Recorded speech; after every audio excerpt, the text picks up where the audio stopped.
Assalamualaikum warahmatullahi wabarakatuh. Baiklah, kita lanjutkan kembali. Kita sampai di subbab yang ketujuh untuk bab yang kelima. Daya yang ditransmisikan oleh rantai. Nah, daya yang ditransmisikan oleh rantai berdasarkan beban patah adalah P sama dengan WB dikalikan dengan P per N dikalikan KS. Nah, di sini maksudnya daya yang ditransmisikan di sini sangat dipengaruhi oleh beban patah.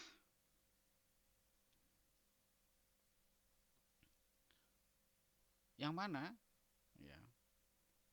WB beban patah, V kecepatan dari rantai sendiri, N ini adalah faktor keamanan atau angka keamanan, kemudian KS-nya ini adalah faktor pelayanan, faktor servis. Nah, sini faktor pelayanan itu ada 3 macam, K1, K2, dan K3. Kemudian ada juga daya yang ditransmisikan oleh rantai itu berdasarkan tegangan bantalan. Jadi besarnya daya ini sangat dipengaruhi oleh tegangan bantalan. Rumusnya P sama dengan sigma B kali A dikalikan V per KS. Di sini tidak ada faktor keamanan. Nah, sigma B dikalikan A, ini luasan A-nya ini adalah luas bantalan yang diproyeksikan. Ini karena mahasiswa masih mengikuti elemen mesin 2, sedangkan materi untuk bantalan ini ada di elemen mesin 3. Jadi nanti tegangan akan dibahas tegangan bantalan ya pada materi khusus bantalan atau klaker atau bearing. Nah, jadi kita untuk menentukan daya yang ditransmisikan oleh rantai itu bisa menggunakan 2 cara, yaitu cara yang pertama itu berdasarkan beban patah, kemudian yang kedua berdasarkan tegangan bantalan. Nah, tegangan dikalikan dengan luasan itu kan sama dengan gaya. Gaya dikalikan dengan kecepatan ketemu daya. Jadi mengukur daya ini melalui ya gaya pada bantalan. Nah, bantalan itu kan yang mendukung namanya bantal atau alas. Dia yang mendukung poros dan poros itu mentransmisikan rantai. Mentransmisikan pinion dan rantai atau gear dengan rantai. Nah, sigma B ini tegangan bantalan yang diizinkan dalam megapascal, A-nya ini luas bantalan dalam satuan milimeter persegi, kemudian V-nya kecepatan rantai satuannya meter per sekon, K-nya di sini, KS-nya di sini faktor servis. Ya. Nilainya K1 kalikan K2 kalikan K3. Nanti akan dijelaskan K1 itu nilainya berapa, K2 nilainya berapa, K3 nilainya berapa. Kemudian nilai angka daya untuk rantai roll sederhana tergantung pada putaran pinion pada tabel 4 ini. Jadi nilai dayanya itu ya sangat dipengaruhi ya oleh putaran. Nah, untuk kolom yang pertama, di sini pinion putarannya satuannya RPM, di sini 100 RPM, 200 RPM dan seterusnya sampai 2000. Seperti pada tabel sebelumnya. Nah, dayanya ya. Dayanya itu nih. Jadi misalnya untuk rantai ya, nomor 06B ya dioperasikan pada putaran pinion 300, maka daya ya, maksimumnya itu 0,61 kilowatt atau 610 watt. Jika rantai nomor 06B dioperasikan pada putaran pinion 1000 rpm, ini putaran pinion ya, 1000 rpm, maka daya maksimum yang diizinkan itu adalah 2,03 kW. Jadi semakin besar putaran, maka dayanya juga semakin besar.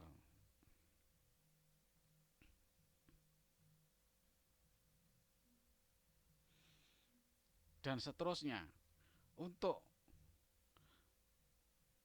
nomor 10B dioperasikan dengan putaran pinion 1000 rpm, maka daya maksimumnya itu 8,97 kW. Dan seterusnya. Ini adalah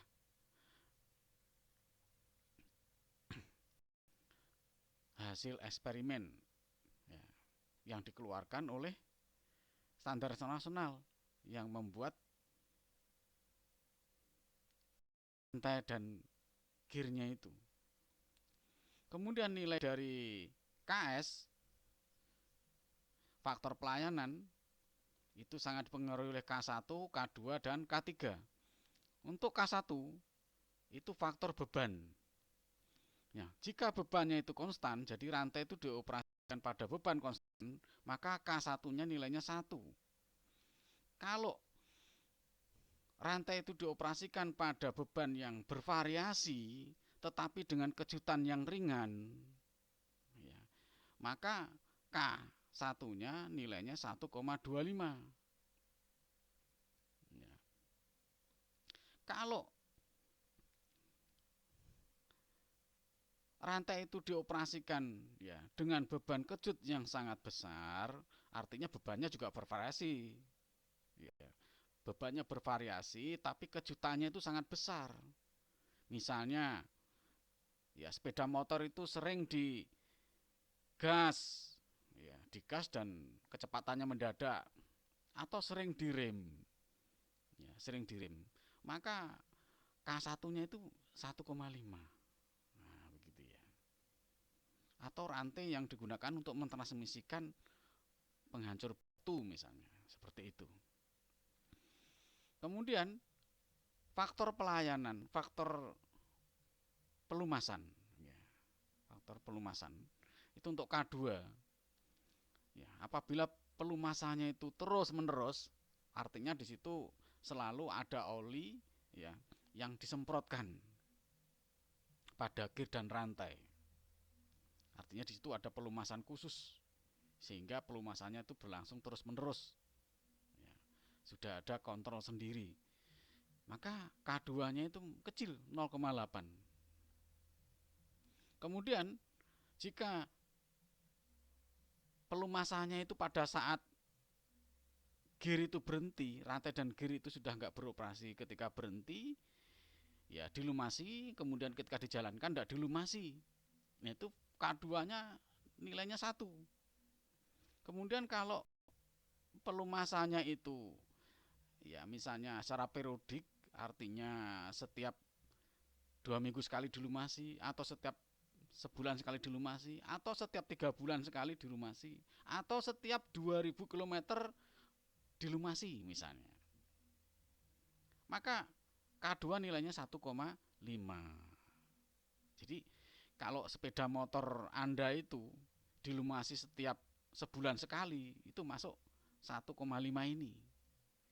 Bisa juga 1,2. Kalau misalkan 2 bulan sekali 1,4, 3 bulan sekali 1,5. Jadi di sini faktor periodik di sini yang jelas pelumasannya semakin jarang, maka K2-nya semakin besar.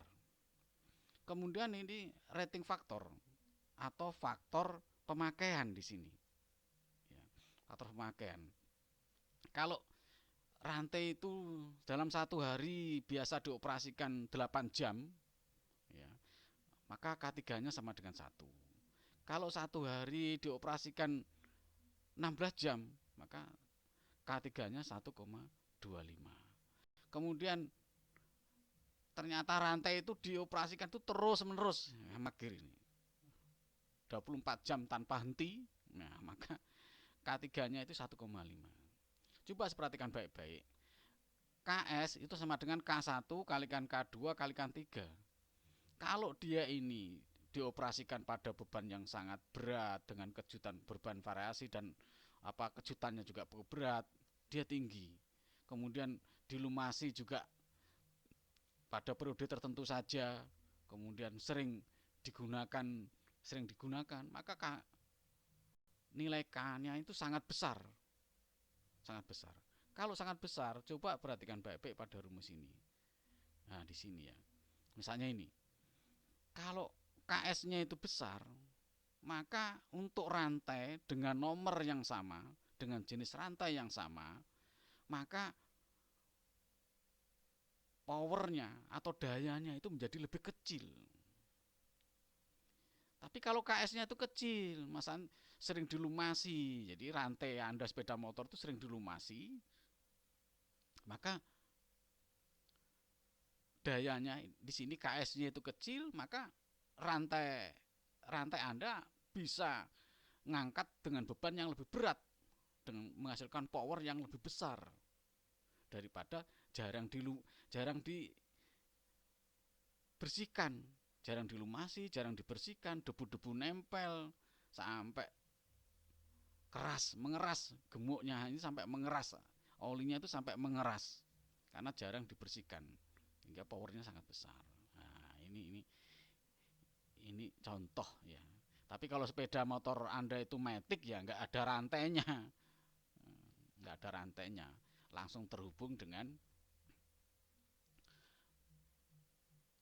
roda atau velg belakang.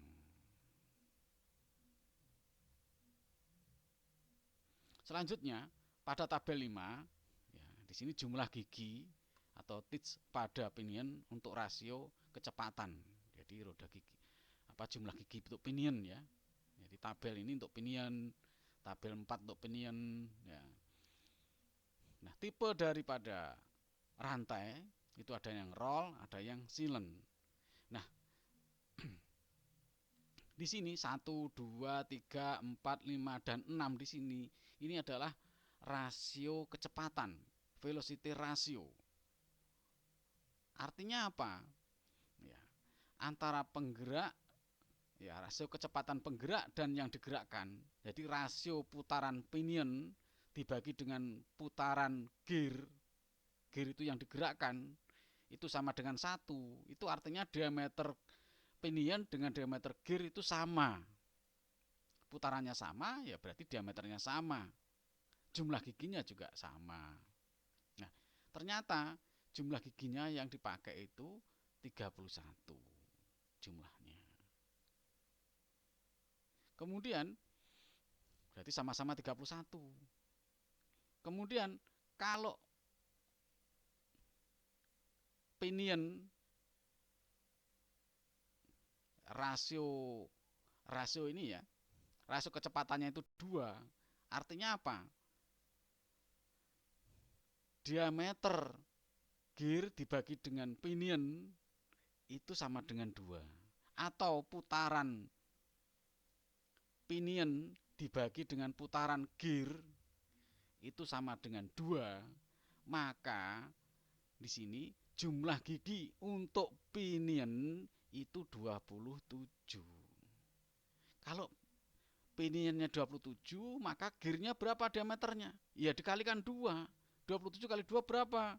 54. Nah, jadi diameternya untuk gear 54, untuk pinion 27.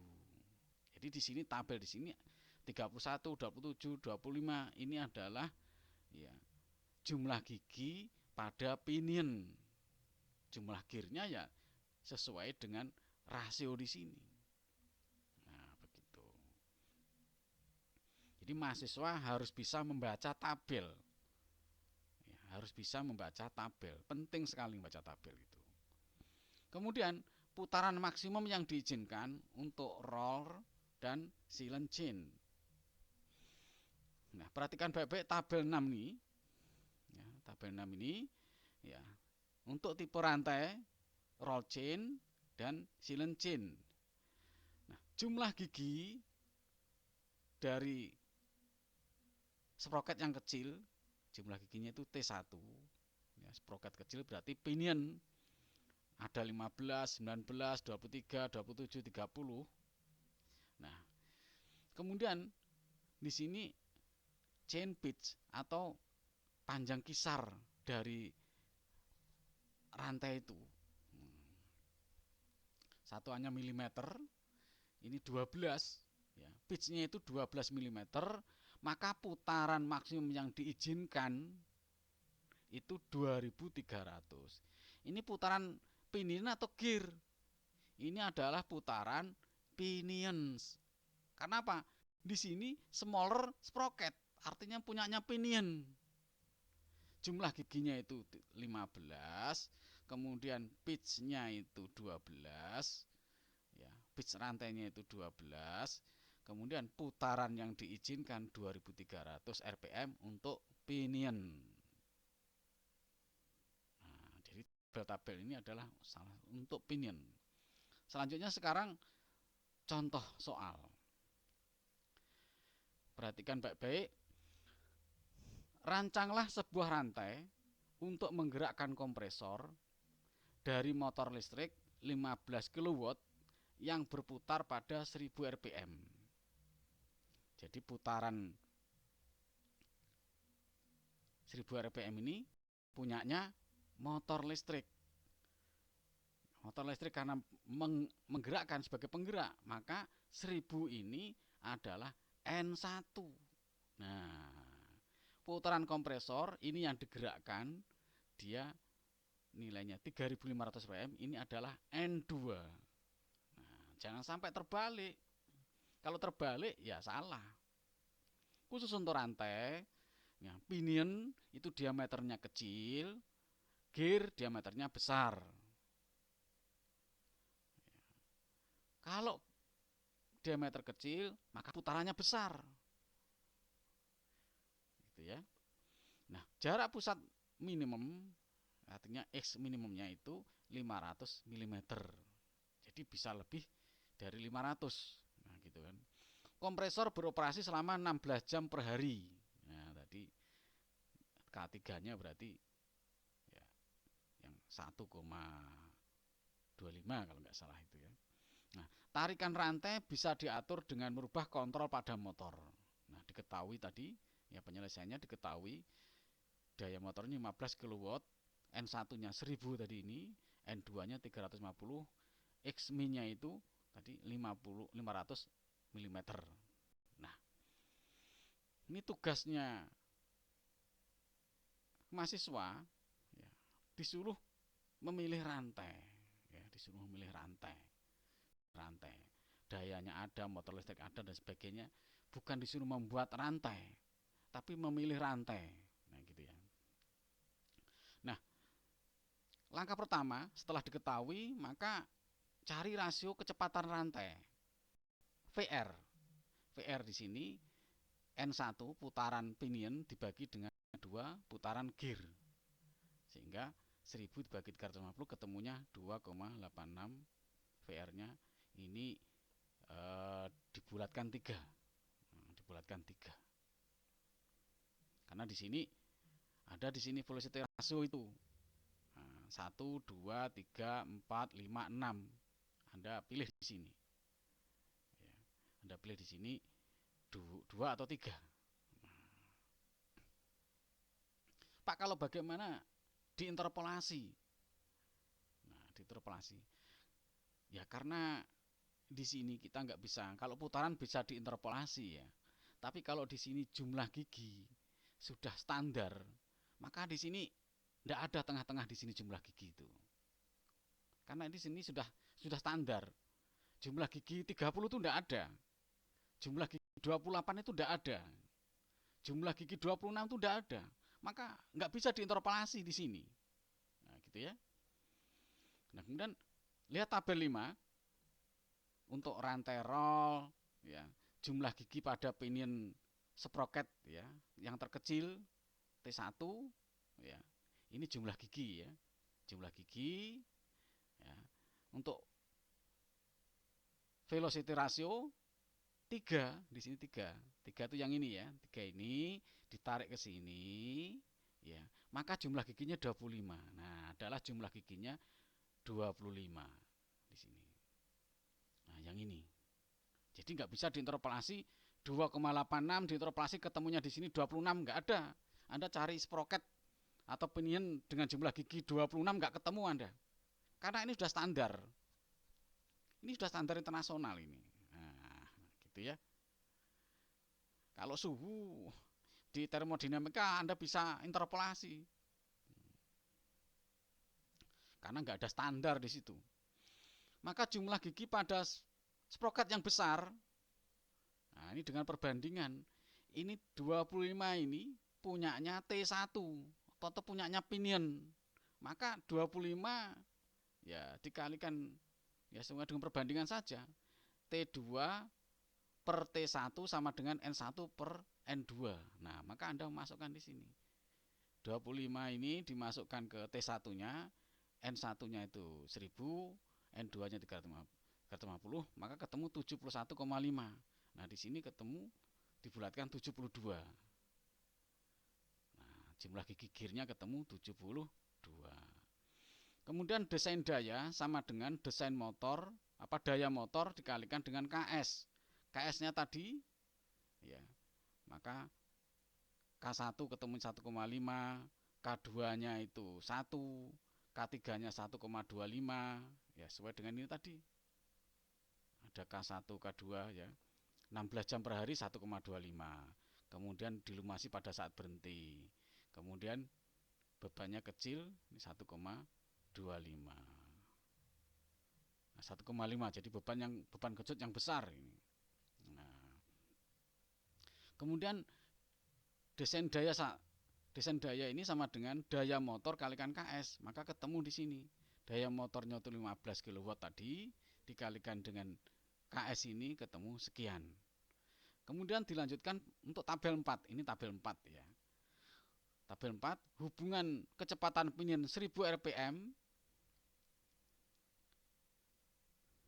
Daya yang ditransmisikan untuk rantai nomor 12 adalah 15,65 kW per helai.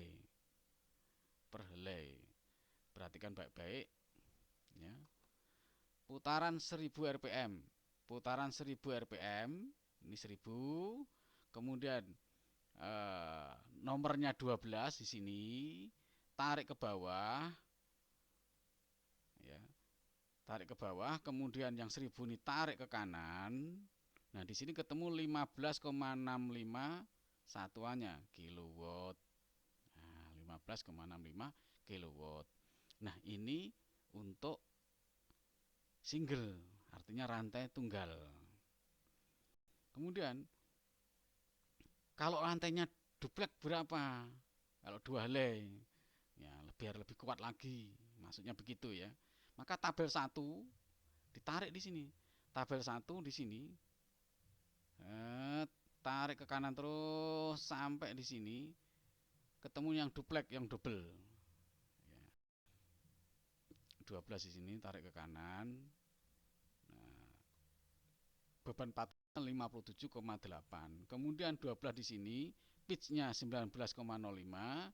Kemudian diameter rollnya itu D1-nya 12,07. Kemudian inner pad-nya itu ya artinya lebar plat dalamnya itu ya di sini yang 12 ini 11,68. Ini dari tabel pertama, tabel 1 ya. Pitch-nya ketemu tadi seperti ini ya.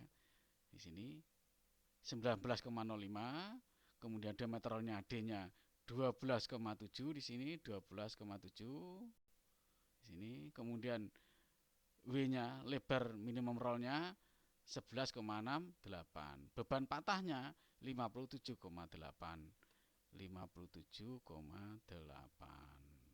kilonewton. Nah, ini dijadikan newton kali 10 pangkat 3. Kemudian diameter lingkar pitch pada pinion D1 ya pada rumus di atas hubungan pitch dengan diameter lingkar pitch, ya, itu ini. Nah, T1 sudah ketemu, pitch-nya sudah ada, ya, maka diameter lingkar pitch-nya ketemu 0,152 meter. Ini untuk pinion.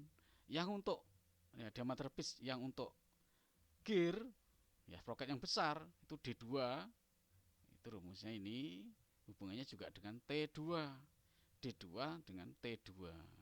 Jumlah gigi pada gear. Kalau ini jumlah gigi pada pinion. Nah, D2-nya ketemu 0,436 meter. Artinya 43,6 cm. Nah, hampir-hampir setengah meter. Itu gear yang digerakkan, ya. Nah, kemudian kecepatan linear pitch dari pinion itu rumusnya V1 PD1 kalikan N1 per 60 ketemu 7,96 meter per sekon. Kemudian beban rantai, ya, W sama dengan daya motor dibagi dengan kecepatan linear pitch. Ini artinya beban rantai, ya, setelah tahu bahwa rantai dioperasikan dengan kecepatan 7,96 meter per sekon dengan dimensi-dimensi, ya, diameter pinion dan sprocketnya sekian, pitchnya sekian rantainya, maka dia ketemu dayanya di sini. Ya, ketemu bebannya, beban rantainya itu dioperasikan, ya, bebannya 1844 Newton atau sekitar 184,4 kg. Nah, daya motornya yang dari awal tuh dioperasikan dengan daya 15, motor listriknya 15 kW, ya. Kemudian kecepatannya itu 7,96 meter per sekon. Nah, ketemunya sekian ini jadikan Newton. Nah, maka faktor keamanannya itu beban patah WP dibagi dengan beban operasional, beban kerja istilahnya. Nah, beban kerja itu di sini dimasukkan. Nah, WB-nya ini beban patah yang dikeluarkan oleh pabrik yang menjual rantai itu. Nah, begitulah. Nah, itu dari hasil percobaan. Sebelum dijual itu diambil sampel, terus diuji beban, diuji tarik. Ya, patah pada beban 57,8. Yang nomor 12 tadi itu ditarik dengan beban, ya, yang double tadi 57,8 kilonewton. Ya. Nah, ternyata dioperasikan itu bebannya cuma 1844 Newton. Nah, maka aman banget, jauh banget ini nilainya. Makanya angka keamanannya sampai 32 nilainya. Dan ini nilai ini jauh lebih besar daripada tabel 2. Kita lihat tabel 2. Tabel 2, ya, yang mana angka keamanannya itu 11. Ya, coba kita perhatikan. Jenis rantainya yang tabel 2 itu jenis roll, ya. Kemudian pitch-nya tadi nilainya berapa, ya. Pitch-nya kita lihat, pitch-nya nilainya 19, ya kan. Pitch-nya nilainya 19. Loh, ini, ya kan. Ini 12 sampai 15, di sini 20 sampai 25. Anda boleh masukkan di sini. Kalau di sini kebesaran, pitch-nya misalkan di sini. Terus tarik ke kanan, yang putarannya 1000. Tadi kan pinion putarannya 1000. Maka angka keamanannya 11. Nah, angka keamanan 11. Nah, berarti ini artinya apa? Motor ini, ya, rantai ini dioperasikan untuk mentransmisikan motor listrik ke kompresor. Ternyata beban kompresor itu masih jauh lebih kecil. Masih jauh lebih kecil. Jadi sangat aman banget gitu. Istilahnya mobil, ya, transmisi rantai pada mobil sering dipakai, ya. Sering dipakai dinaiki 2 penumpang, 1 penumpang begitu. Kayak sepeda motor sering dipakai sendirian. Nah, ya akhirnya awet. Nah, gitu kan. Pemakaiannya sangat kecil. Gitu kan. Kemudian jarak pusat minimum antara pinion dan gear adalah 30 sampai 50 kali pitch. Kita ambil 30 saja. 30 kalinya. Ya, 30 kalinya. Jarak pusat antara pinion ya, dan gear kita buat 30P. Ya, kita buat 30P. Maka 3P-nya 30 kalikan pitch maksudnya begitu ya. Sama dengan 30, pitch-nya tadi 19,05. Maka ketemu 576. Nah, 576 ini jarak pusat pinion dengan gear. Padahal tadi minimalnya ya di atas tadi ketahui minimalnya itu 500. Jadi kan X min-nya itu 500. Nah, berarti aman, sudah memenuhi syarat ya. Berarti aman, sudah memenuhi syarat. Nah, untuk mencegah kekendoran dalam rantai, jadi biar tidak ada ya, beban ya, sagging atau kekendoran. Nilai jarak pusat diturunkan sebesar 2 sampai 5 mm. Jadi dibuat agak memendek ya, supaya tidak kendor. Nah, dibuat di sini diambil 2 sampai 5, di sini diambil ya 4 mili lah. Ya, dipendekin 4 milinya. Sehingga jarak pusat menjadi ini 572, di sini dikurangi ini 568. Kemudian jumlah link rantai adalah artinya jumlah mata rantai. Jumlah link rantai itu, link itu kan yang menghubungkan mata rantai satu dengan mata rantai berikutnya. Nah, di sini sama dengan jumlah mata rantai. Ya, karena setiap rantai satu dengan rantai berikutnya selalu dihubungkan terus dengan link atau penghubung. Sehingga jumlah link rantai ya sama dengan jumlah mata rantai kan gitu. Nah, ini rumusnya sudah ada. Di depan sudah disebutkan K ini rumusnya ini. Sehingga data-data T1 jumlah gigi pinion dimasukkan ada, jumlah gigi gear dimasukkan sudah ada. Ini jaraknya ini 568 ini dimasukkan ke sini, pitch-nya tadi 19,05 dimasukkan. Semua sudah ada ya. Maka ketemu jumlah ring rantai atau jumlah mata rantai itu 110 mata rantai. Nah, gitu. Kemudian panjang rantainya L itu sama dengan jumlah mata rantai K ini kalikan dengan pitch-nya. Sehingga ketemu 2096 mm atau 2,096 meter. Itu panjang rantai. Panjang rantai bukan panjang pinion dengan sampai ke atau jarak pusat porosnya itu bukan, tapi jarak lingkarannya itu. Keliling rantainya itu ya, panjang keliling rantainya itu 2 meteran. Nah, itu. Nah, sekarang ini latihan, nanti mahasiswa latihan mengerjakan ya, soal nomor 1 sampai 3. Demikian pertemuan kali ini, bab 5 sudah berakhir. Selamat belajar. Wassalamualaikum warahmatullahi wabarakatuh.